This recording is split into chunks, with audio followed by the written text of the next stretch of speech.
FM. Panoraculture, tout savoir sur ce qui anime l'univers culturel en Guinée et dans le monde. Panoraculture, l'actualité culturelle disséquée par nos spécialistes. Kadiatou Chérif. Bonsoir à tous et bienvenue dans Panoraculture, l'émission 100% culture qui vous parvient du lundi au jeudi quand il est 16h sur la 95.3 Film FM Guinée. Au menu de ce jour, on va parler d'El Creator alias Ansti Crazy qui est en pleine préparation de sa dédicace qui se tiendra sur l'esplanade du Palais du Peuple si tout va bien avec la crise sanitaire. Nous partions aussi à l'international pour parler des rendez-vous culturels pour bien commencer 2022. Panoraculture sera aussi au cœur du cinéma guinéen. Quelle politique faut-il mettre en place pour vendre le cinéma guinéen en Guinée et l'explorer au-delà de nos frontières? Pour en parler, nous serons avec la cinéaste Fatoumata Kandé.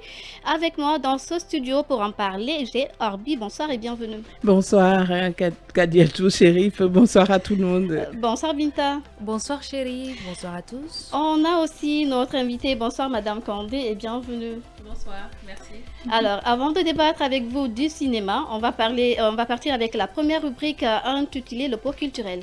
Film FM, Panoraculture, le pot culturel. Alors, le pot culturel, on commence avec toi, Orbi. Ouais. Alors, il y a Ansti Crazy qui annonce la dédicace de son nouvel album intitulé Surnaturel. Et oui, Chérif, après avoir tenu en haleine le public guinéen durant de longues années à travers des tubes à succès comme Toko Toko et Kolo Kolo et Serousé et autres, Ansoumane Traoré, Ansti Crazy vient d'annoncer la date de sortie de son nouvel album dénommé Surnaturel, prévu le 6 mars prochain sur l'esplanade du Palais du Peuple.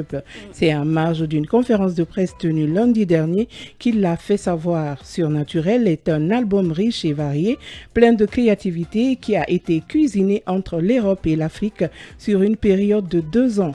Sa particularité est qu'on retrouve plusieurs sonorités musicales. Nous avons de l'afro, de la guida, du reggae et du dancehall. Le 25 février donc, l'album sera disponible sur toutes les plateformes légales de téléchargement, suivi d'un concert VIP dans un hôtel réceptif de la place le 5 mars et le 6 mars sur l'esplanade du Palais du Peuple. À noter qu'après la dédicace, Ansti se produira dans 10 villes à l'intérieur du pays dans le cadre de la promotion de son nouvel album et c'est de Génération224.com. Alors, on va croiser les doigts parce qu'avec cette pandémie de coronavirus, espérons qu'il puisse réussir à tenir cet album, la dédicace de son album. Nous partons avec toi, Binta, pour parler de Rof qui donne la raison pour laquelle certains rappeurs refusent de faire du featuring avec lui. Et oui, donc en pleine promotion de son dernier opus, le rappeur français Osni Kouboua, alias Rof, s'est livré dans un entretien accordé à la presse française. Il est revenu sur ses relations particulières avec ses coéquipiers du rap game. Donc le 10 décembre dernier, Rof a fait son retour sur long format avec le double album Grand Monsieur. En pleine promotion de son disque, le rappeur du Val-de-Marne s'est confié dans un entretien accordé à France Info. L'artiste du 94 y a ainsi annoncé qu'il avait d'autres projets après celui qui vient de sortir. Rof est également revenu sur les raisons qui poussent certains rappeurs français à ne pas faire de featuring avec lui, Chérif, et donc interrogé sur ce manque de reconnaissance des rappeurs émergents vis-à-vis de leurs aînés. Rof déclare: quand ils sont invités à rapper sur Skyrock, Génération, Move, ils sont nombreux à poser sur mes instrus, d'autres revendiquent Rof dans leurs interviews, mais à côté de ça, il y en a qui ne sont pas reconnaissants parce que revendiquer Rof aujourd'hui, c'est prendre parti vis-à-vis d'autres rappeurs. Alors, une collaboration, n'en parlons même pas, je suis sûre et certain que beaucoup ne pourront pas l'assumer et donc peut-être de peur d'être clashés par suite, mais comme dit le rappeur, ceux qui ont grandi sur tes sons et qui ne revendiquent pas, c'est parce qu'ils ont un autre patron. Alors, on va aller rapidement, toujours avec toi, Binta, pour parler de ces rendez-vous pour bien commencer 2022. Oui, de Paris à Bruxelles, en passant par Casablanca, Ouagadougou ou Conakry, en salle ou en plein air, sous forme de livres, films, de photographies ou de peintures pendant ce mois de janvier, où sont prévus les rendez-vous phares de la culture africaine. Voici donc quelques propositions. On commence par la scène artistique à Conakry qui entame la nouvelle année avec le premier centre d'art dans la capitale du pays. On parle de la Villa des Arts, inaugurée en décembre dernier. Et voilà, donc c'est une première de ce genre pour mettre en valeur la culture guinéenne. Les œuvres de 12 artistes de 5 nationalités ont été inaugurées. Ce lieu unique dédié à la peinture et à la sculpture dans le quartier de Kipé, dans la commune de Ratoma. Et pour finir, le 5 janvier sort dans les salles françaises Twist à Bamako, le nouveau film de Robert Guédiguian qui se déroule en 1962. Merci à toi, Binta. Nous partons avec la deuxième rubrique. FIM FM. Panora Culture, la culture en débat. Je le disais au sommaire, nous avons comme invité aujourd'hui Fatoumata Kandé, directrice générale de Kandé Studio. Elle est cinéaste, actrice, productrice et réalisatrice. Encore une fois, bonsoir et bienvenue. Bonsoir, merci pour l'invitation. D'accord, alors on part cinéma et le cinéma guinéen est l'un des pionniers, on nous le dit, en Afrique avec son premier film qui remonte à 1952, ça c'était pendant la colonisation. Et le cinéma guinéen a contribué à la formation de beaucoup de cinéastes africains et certains nous disent que c'est les doyens d'ici qui ont contribué à la mise en place des bases du FESPACO qui fait la fierté aujourd'hui en Afrique. Mais la première question que moi j'ai envie de poser, pourquoi le cinéma guinéen peine encore à rayonner à l'international? Ok. Tout d'abord, moi, je vais pointer du doigt certains acteurs évoluant dans le domaine de la cinématographie. Parce que, vous savez, c'est très facile de chercher à se propulser à l'international. C'est très facile de le dire, en fait. Approchez-vous un peu du micro ou l'approchez vous voulez que je porte le masque? Oui, si vous voulez, et vous approchez un peu le micro. Sorry. Approchez, voilà. Ok, la chaise ne bouge pas. Hein? Ok, c'est bon? Oui, oui, allez-y. Sorry. C'est bon? Allez-y. Ok. Comme je disais tout à l'heure, c'est très facile de dire on veut se propulser à l'international, on veut que le monde entier voie ce que nous faisons et tout. Mais la vérité, c'est que qu'est-ce que vous faites à l'interne? Ouais. Qu'est-ce que vous faites à l'interne? Vous ne pouvez pas vouloir ce que vous n'êtes pas en train de fabriquer. Je suis désolée, je suis vraiment désolée. Parce que dire oui, aujourd'hui, moi par exemple, je vois beaucoup de gens me dire, Kandé, on veut aussi se retrouver un jour sur, excusez-moi, une chaîne internationale, on veut une série, on veut tel, on veut qu'on soit là, on veut qu'on soit là. Je dis, mais écoutez, déjà que ça coûte cher, deuxièmement, tout ce que nous faisons, c'est sur autoproduction.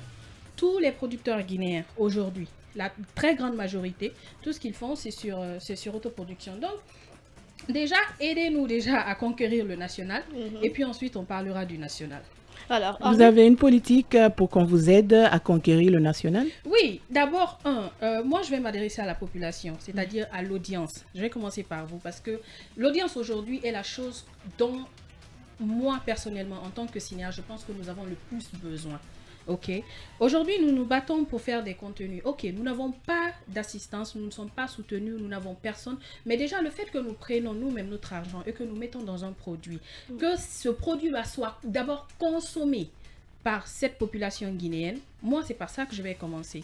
Si vous voulez me voir ailleurs, valorisez-moi d'abord ici. Montrez-moi que je peux le faire ici pour que je puisse avoir le courage d'aller ailleurs. C'est pas quelqu'un d'autre qui viendra applaudir pour moi. Si moi-même, mes propres personnes n'applaudissent pas pour moi, au fait. Donc, c'est ça. Ça, d'abord, c'est l'audience. Deuxièmement, les acteurs culturels. Ça, je vais le dire ouvertement. Les acteurs culturels ici en Guinée ne sont pas du tout solidaires. Très, très je ne sais pas si c'est le mot désolidariser. Hein? Yeah, exactement. Ils ne sont pas du tout solidaires, honnêtement. Et quand c'est comme ça, parce que quand une personne fait une œuvre, par exemple, que toi, par exemple, tu n'as pas eu le courage de faire, ou toi, tu n'as pas pu faire. Parce qu'il y a plusieurs... Tu peux vouloir faire quelque chose, mais ne pas pouvoir le faire. Si jamais tu te retrouves dans une situation et que... tu as 2, 3, 4 personnes qui évoluent dans le domaine, qui te tendent la main, ou ceux même à qui tu tends la main, mais qui ne te rendent pas la monnaie de la pièce. Et il y a beaucoup de gens aussi qui font semblant d'aider. Donc, c'est pas évident. On est très loin. Je vais être honnête. Aujourd'hui, avant de commencer l'interview, j'ai dit à Orbi que j'allais être vraiment très honnête aujourd'hui. On est très loin. très très loin. Aujourd'hui, nous, on se bat pour faire avancer nos contenus, parce qu'aujourd'hui, avec les 2 premiers films que nous avons fait, nous avons réussi à les propulser ailleurs, à les faire sortir en salle ailleurs, dans d'autres pays. Mais c'est pas suffisant. Ce qu'on a eu à faire ailleurs est plus que ce qu'on a fait en Guinée. Avec par exemple notre premier film, Légitime Défense. Légitime Défense aujourd'hui a fait le tour, ça fait le Burkina, c'était sur le point d'aller à Abidjan. Après on a eu, comment on appelle ça, Covid qui est arrivé en 2020 et tout. Donc, et avec ce film-là aussi, nous avons déjà plusieurs sorties de prévues ailleurs. Et aujourd'hui, même pour vendre nos contenus en Guinée, c'est des problèmes. Parce que la distribution aujourd'hui en Guinée est presque impossible. En plus de la distribution, il y a aussi le un souci manque des salles de cinéma parce C'est que ce que pour je pouvoir dis. distribuer, il faut amener aussi les L'exploitation gens. de nos salles, Voilà. l'exploitation de nos produits, de nos contenus, c'est presque impossible. Moi, je vais vous dire aujourd'hui, comment est-ce que aujourd'hui je réussis à faire une grande première, une avant-première et tout. C'est parce que j'ai approché des gens qui ont accepté de m'aider. Ok, par exemple, l'Office national du cinéma guinéen, qui, à travers leur relation avec Canal Olympia, ont réussi à nous faire avoir la salle de cinéma Canal Olympia. Chose qui n'est pas due, parce qu'il faut qu'on paye.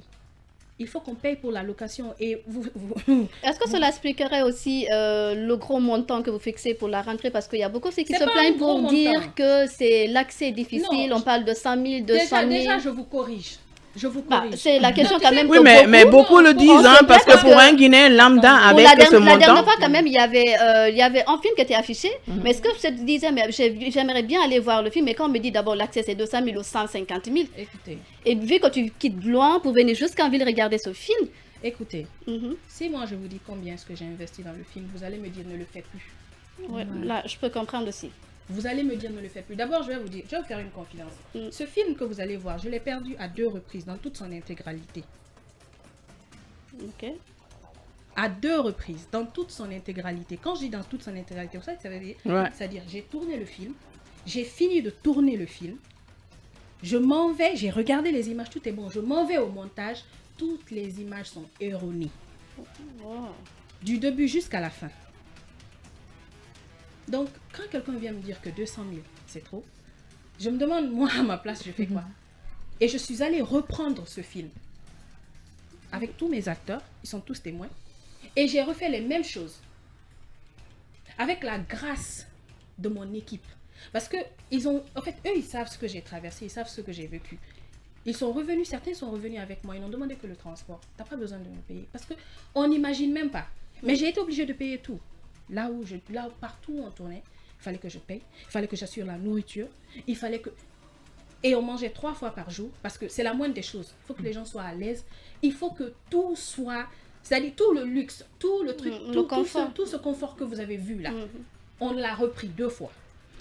Mais est-ce que c'est pas ce qui explique que les films informels, je peux me permettre de les appeler comme ça, sont mieux consommés que les films vraiment professionnels? Non, pas mieux consommés. C'est parce que ces films-là sont sur le marché à gogo.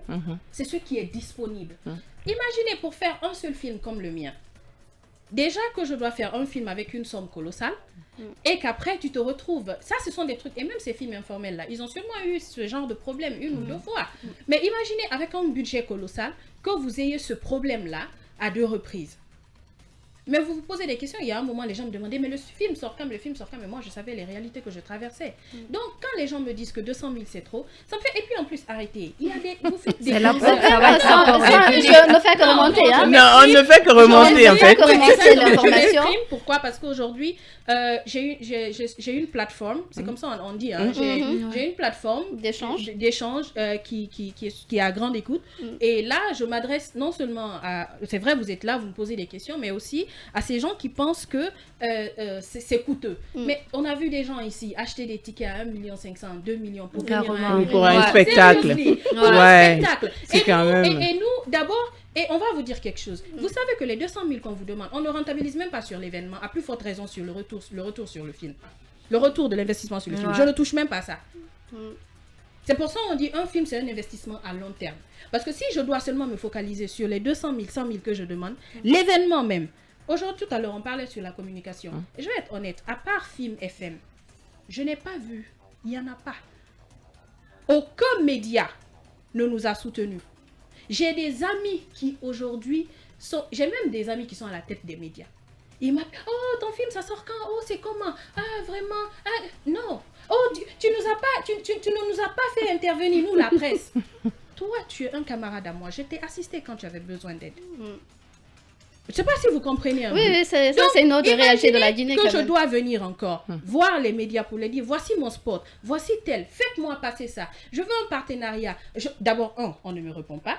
Et ça, c'est la vérité. Parfois, à un moment, vous vous demandez si c'est personnel, mais après, vous vous dites, vous savez, c'est quoi? C'est la nature humaine. Vous comprenez? Et je dois payer ça. L'endroit où je dois faire la sortie du film, heureusement, de grâce, la première fois quand j'ai fait, j'ai payé 10 millions pour la location. Donc 10 millions, enlevez les 200 000 dedans. Non, on comprend quand même. Non, en fait, On comprend les comprendre. contraintes que vous endurez sur le terrain parce qu'il n'y a pas de sponsor derrière qui vous accompagne. Vous partez avec vos propres frais. Aucun sponsor, rien, absolument rien. Et cette fois-ci, pourquoi nous avons décidé de départager? Nous avons eu, comme je dis encore, nous avons eu la grâce de l'Office national qui a pu nous faire avoir les 2 salles, ok? Donc on dit, on va aller avec 200 000 cette fois. Et c'est-à-dire, j'ai mis la pression, avec un cocktail dessus en plus. J'ai mis la pression, mais la pression sur moi. Parce que, imagine, ok, on enlève le cocktail dedans, dans les 200 000. Moi, en retour d'investissement, j'ai combien? Presque rien. Et ça, c'est pas encourageant. Ça n'encourage même pas les jeunes. Moi, quand je vois des jeunes m'appeler pour me dire, je veux être comme toi, je veux me retrouver, je dis, est-ce que tu es prêt? On va aller avec toi, J'ai Binta. envie de savoir quel devrait être l'apport de l'ONASIG. Ou bien l'ONASIG en lui-même, il est pauvre. Non, moi, je ne suis pas mieux placée. Je ne suis pas la personne la mieux placée pour dire si l'ONASIG est riche ou l'ONASIG est pauvre. Mais ce que je vais dire aujourd'hui, c'est que l'ONASIG fait vraiment de son mieux. Et moi, l'ONASIG m'a assisté depuis le début, avec Légitime Défense comme avec, comment on appelle ça, Vive pour t'aimer, cette fois-ci. Grâce à l'ONASIG aujourd'hui, je fais mes 2 projections par la grâce de Dieu. Vous comprenez? Et de par leur grâce. Donc, pour moi, c'est déjà grand. Parce que si je devais payer 10 millions 2 fois, ça me fait 20 millions. Ok, c'est vrai que j'ai du mal à... Aujourd'hui, c'est moi-même qui fais ma communication, c'est moi-même qui fais tout. Pas parce que j'ai envie de le faire seul. Quand on n'a pas les moyens, on n'a pas les moyens. Faut pas jouer aux riches alors que vous n'avez rien. Et c'est ça la vérité. Non, j'ai trop investi dans ce Est-ce que film cela pour, n'expliquerait pas un peu les tares du cinéma guinéen? Tu sais, excuse, je peux te voir. Oui, vas-y. Tu sais, c'est peut-être l'une des raisons. Ok, c'est ce que j'ai évoqué tout à l'heure. Quand j'ai beaucoup d'amis nigériens, beaucoup d'amis ghanéens, et j'ai fait beaucoup de recherches. Ma dernière, quand j'ai eu à l'université, ma dernière thèse c'était sur l'évolution du cinéma nigérien. Qu'est-ce que j'ai remarqué? Comment est-ce que le cinéma nigérien a évolué? C'est en s'entraidant. Nothing. Nollywood. Nollywood veut dire making something out of nothing, c'est-à-dire faire de rien quelque chose. Ces personnes-là se sont donné la main. Toi, tu sais faire ça. Toi, tu sais faire ça. Toi, tu sais faire ça. Venons ensemble, on fait quelque chose. Telle personne, vraiment, tout le monde essaye de communiquer là-dessus. Tout le monde essaye de se donner la main. Telle personne aussi fait son produit. Toi aussi, tu viens. On fait ça et puis on avance. Mais ce n'est pas le cas chez nous. Quand j'ai parlé avec Majid, l'acteur ghanéen qu'on avait fait venir, leur premier film, le film qui a fait qu'aujourd'hui le monde entier le connaît, du crime au Christ, là où on l'appelle Sami. Mais quand il vous explique comment il a tourné, mais vous demandez, personne n'a été payé, tout le monde est venu sur le plateau, tout le monde est venu juste dans l'intention d'aider. Ils sont rentrés en contact avec certaines personnes pour les maisons, pour les lieux de tournage et tout, ce qui n'a pas été le cas. Nous, même quand on veut payer, on nous dit non. Oui. C'est pour ça le monsieur qui m'a donné sa maison, jusqu'à aujourd'hui, je lui rends grâce. Même quand on veut payer, on lui dit non. Parce qu'on a perdu le film 2 fois de suite. Il nous a donné sa maison pour faire le filmage. Et tout le monde a vu la maison, à quoi ça ressemble. Donc, c'est comme ça qu'ils ont tourné du crime au Christ. Et même quand ils ont fini la promo, c'est comme ça. Vraiment, c'est ce qu'on a, c'est ce qu'on peut. Aidez-nous, on va faire avancer les choses. Et c'est comme ça. Et jusqu'à présent, aujourd'hui, il dit qu'on est jusqu'à présent, l'argent de ce film-là, en toute honnêteté, on ne pouvait pas imaginer qu'on allait le faire. Et ce n'est pas cet argent-là qu'il a amené aussi, comme ça. Ce n'est pas l'argent qu'il a eu après les ventes et tout. C'est vrai qu'ils ont vendu à des prix presque misérables, mais au moins, toute la masse était là-dessus. Il y a eu des efforts qui ont été fournis. Exactement. Et ça les a donné toute la visibilité du monde. Aujourd'hui, ils ont été reconnus au Nigeria. Ils ont commencé à faire des films ailleurs et tout. Mais vous voulez nous garder dans l'ombre. On est en train de se battre pour que les gens nous voient. Vous ne voulez pas nous assister et vous voulez nous voir à l'international. Comment ça? Ouais. Comment se procure-t-on de vos œuvres? En commençant par Légitime Défense, plus Vivre pour t'aimer qui doit sortir. Ok. D'abord, nous encourageons tout le monde à venir dans nos salles pour les projections. Pourquoi? Cinématographie, on sous-entend cinéma. Cinéma, on sous-entend quoi? Salle de cinéma. C'est très important. C'est important de mobiliser. C'est pour ça les artistes qui font les chansons et tout, c'est vrai, ils mettent en ligne. Mais quand ils font les concerts, vous voyez un peu la mobilisation. Il faut apprendre à se faire connaître. C'est très important. On donne de la visibilité à nos acteurs. C'est parce qu'on est là en Guinée, on ne le fait pas. Sinon ailleurs, partout ailleurs, à Hollywood, à Nollywood, à je ne sais où, les films, c'est en salle de cinéma d'abord. D'accord. Alors, on est vraiment pris par le temps. On va devoir céder la place à l'info. Mais en dernier message, vous avez un message à l'endroit des auditeurs qui vous écoutent en ce moment pour la sortie de votre film? À l'endroit des auditeurs qui nous écoutent en ce moment, tout ce qu'on peut leur dire, c'est quoi? C'est que nous préparons la sortie de notre film qui est prévue pour le 4 février en avant-première au cinéma Canal Olympia. Les tickets sont 200 000 seulement. Seulement, c'est pas cher. Et la grande première le 11 février. Et les tickets sont à 100 000 seulement. C'est pour ça qu'on a fait dans 2 localités différentes. C'est-à-dire celui qui est loin, tu es en ville, tu viens de l'autre côté. Ça te save le transport, là, tu comprends? Donc c'est ça. D'accord, vous avez compris, seulement à 200 000, ce n'est pas cher. Et il invite tout le monde à venir voir son film qui doit sortir le 4 février 2022, c'est ça? Oui. 2022, oui. 2022. Alors voilà, c'est la fin de cette émission Panorama Culture qui avait comme invité Madame Fatoumata Kandé. Je rappelle qu'elle est actrice, productrice. À tous, merci de nous avoir suivis. On se reprend demain, Inch'Allah. FIM FM, Panorama Culture. Tout savoir sur ce qui anime l'univers culturel en Guinée et dans le monde. Panorama Culture, l'actualité culturelle disséquée par nos spécialistes.